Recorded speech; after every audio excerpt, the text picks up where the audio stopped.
Salut les loups, aujourd'hui une nouvelle leçon du jour, toujours de la vie des maîtres. Un jour j'aurai fini ce livre, enfin de vous raconter celle que j'ai cochée pour vous, que j'ai trouvé vraiment qui avait du sens. Elle est longue, du coup je vais vous la lire. Une histoire soufie nous dit enfin où se cache souvent le maître véritable. Après de longues années d'études, Malik Dinar décida de se mettre en marche à la recherche du maître caché. À peine s'était-il éloigné de sa maison qu'il rencontra un derviche qui s'avançait péniblement sur la poussière de la route. Les deux hommes marchèrent côte à côte, en silence. Après 1 ou 2 heures, le derviche parla. « Qui es-tu? Où vas-tu » ? « Je suis Malik Dinar, je me suis lancé à la recherche du maître caché. »« Je suis El Malik El Fatik, » dit le derviche. « Je ferai ce chemin avec toi.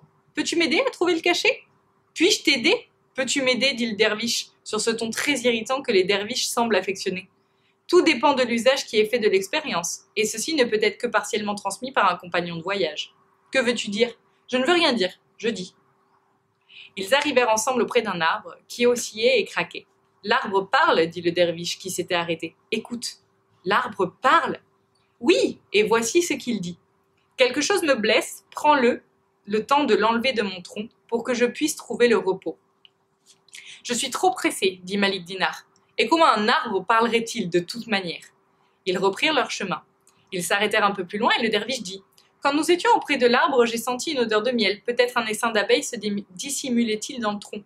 Si c'est vrai, dit Malik Dinar, retournons en vitesse et ramassons le miel. Nous le mangerons et nous vendrons pour payer nos frais de voyage. Si tu veux, dit le derviche. Ils firent demi-tour. Quand ils se retrouvèrent auprès de l'arbre, ils virent un groupe de voyageurs qui achevaient de ramasser une énorme quantité de miel.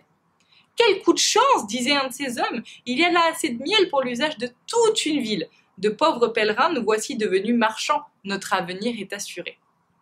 Malik Dinar et le derviche reprirent leur route en silence. Ils atteignirent une montagne, et à l'intérieur de la montagne, ils entendirent une sorte de murmure, de bourdonnement continu.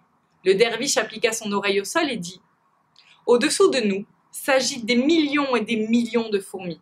Elles construisent une colonie, et ce bourdonnement que nous entendons est en réalité une demande au secours. En langage fourmi, elles disent « Aidez-nous !» Nous creusons une excavation, mais des roches très très dures nous barrent le passage. Brisez ces roches. Et le derviche demanda à Malik Dinar, nous arrêtons-nous pour les aider ou poursuivons-nous notre route ? Les fourmis et les roches ne nous concernent pas, mon frère, je cherche le maître caché, et rien d'autre ne m'intéresse. Comme tu voudras, dit le derviche. Pourtant, j'entends les fourmis murmurer que toutes les choses se touchent et se pénètrent. Cela pourrait avoir un certain rapport avec nous. Malik Dinar ne prêta aucune attention aux remarques du derviche.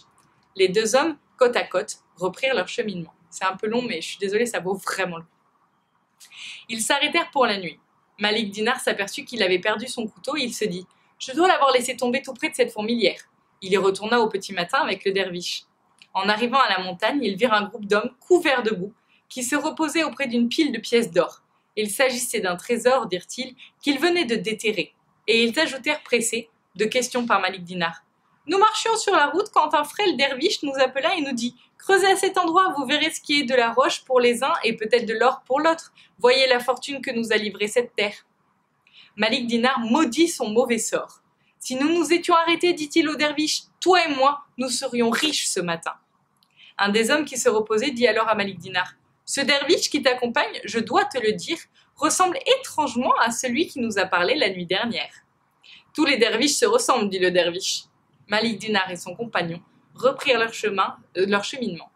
Quelques jours plus tard, ils parvinrent au bord d'une très plaisante rivière. Ils s'arrêtèrent pour atteindre le bac. À plusieurs reprises, en face d'eux, un poisson sauta hors de l'eau.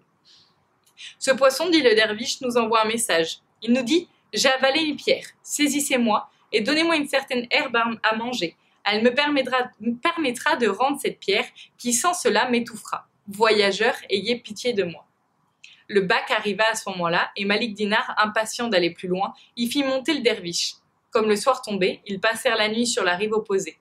Au matin, le passeur apparut, rayonnant de joie. Il leur dit que la nuit précédente avait été la nuit de sa fortune. Il baisa les mains du derviche et de Malik Dinar, qu'il appela ses porteurs de chance. Il demanda au derviche de le bénir. « Avec plaisir, dit celui-ci, car tu le mérites. »« Que s'est-il donc passé » demanda Malik Dinar. « Je suis riche, et voici comment. Hier soir, j'étais sur le point de rentrer chez moi quand je vous ai vu sur l'autre rive. Je décidai de faire un dernier voyage, malgré votre air de pauvreté, parce que quelquefois cela porte bonheur d'aider les voyageurs démunis. Quand j'étais en train d'amarrer ma barque, le travail terminé, j'ai aperçu un poisson qui s'était jeté sur le rivage. Il essayait désespérément d'avaler une touffe d'herbe. Je mis l'herbe dans sa bouche, aussitôt il cracha une pierre et replongea dans le fleuve. Cette pierre est un diamant sans faute, d'une taille incomparable. Il fera la fortune de ma famille pour 7 ou 8 générations. Alors, Malik Dinar éclata de colère et dit au derviche: « Tu es un démon! Tu étais au courant de l'existence de ces trésors par quelque perception secrète. Mais tu ne m'as rien dit de clair. Est-ce une véritable camaraderie de voyage? Sans toi, je n'avais que mauvaise fortune, mais au moins je ne connaissais pas l'existence de ces trésors cachés. Je ne connaissais pas toutes ces possibles richesses enfouies dans un arbre, dans une montagne et dans la gorge d'un poisson.